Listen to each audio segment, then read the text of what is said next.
Hello, beautiful souls, and welcome back to Light Beneath Layers, a journey of knowing thyself.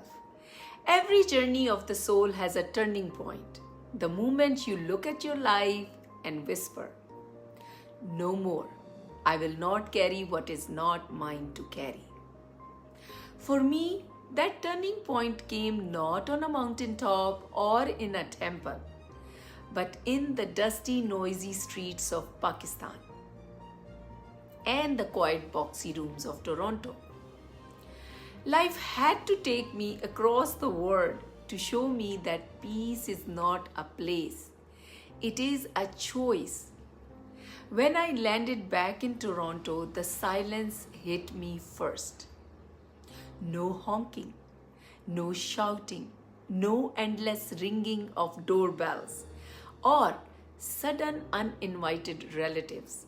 Just me and my daughters, our home, and the soft hum of our own thoughts. I felt my chest rise and fall in a calm rhythm, the kind of calm that had been missing in my life for years. Pakistan, on the other hand, is a word that pulls you in with one hand and drains you with the other.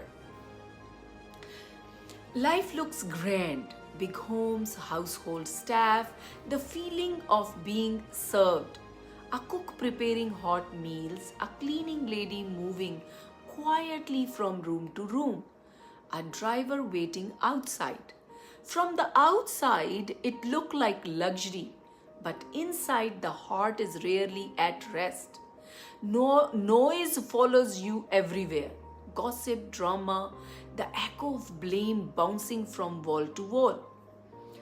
Step outside and the chaos continues. The streets are wild rivers of honking horns, rickshaws and motorcycles weaving through impossible gaps.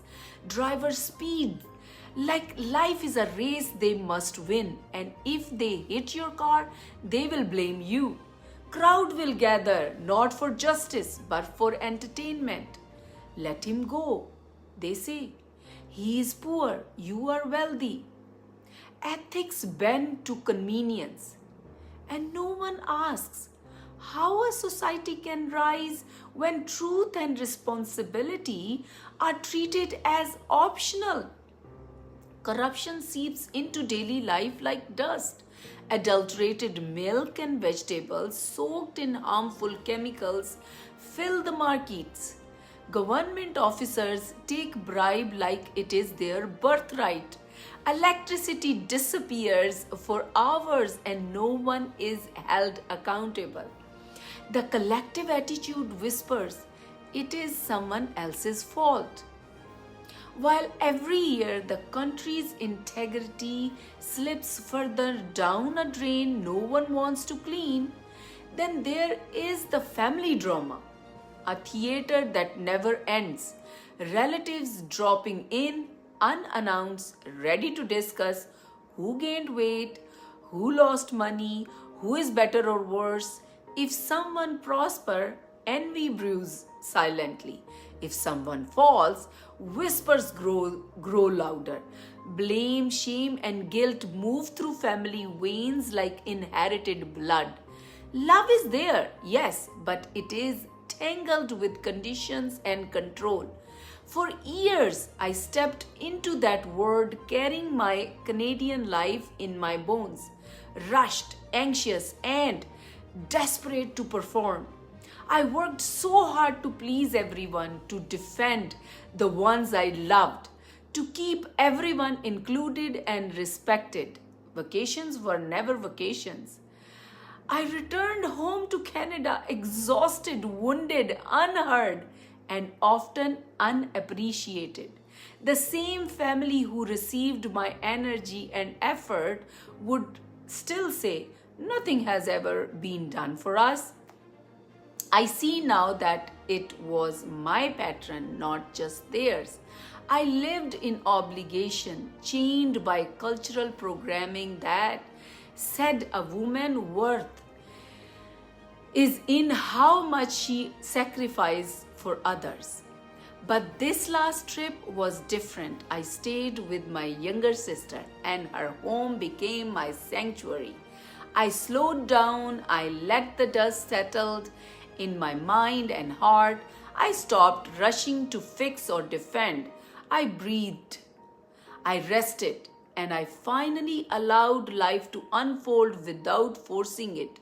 For the first time, I returned to Toronto with my body and soul aligned, my mind quiet, and my heart at ease.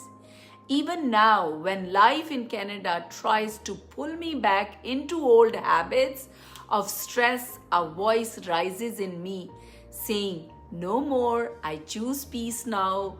I share this story not to judge or shame my culture, but to heal it, to speak what many feel but rarely say. That a society that ignores personal responsibility and feeds on drama will keep wounding its own people. Healing begins with seeing clearly, with breaking the cycle one heart at a time. I choose to live in awareness, not obligation. I choose to carry my own soul, not everyone else's expectations. If you are listening to this, I believe your soul brought you here for a reason. Perhaps some part of you is ready to lay down the weight that was never yours to carry.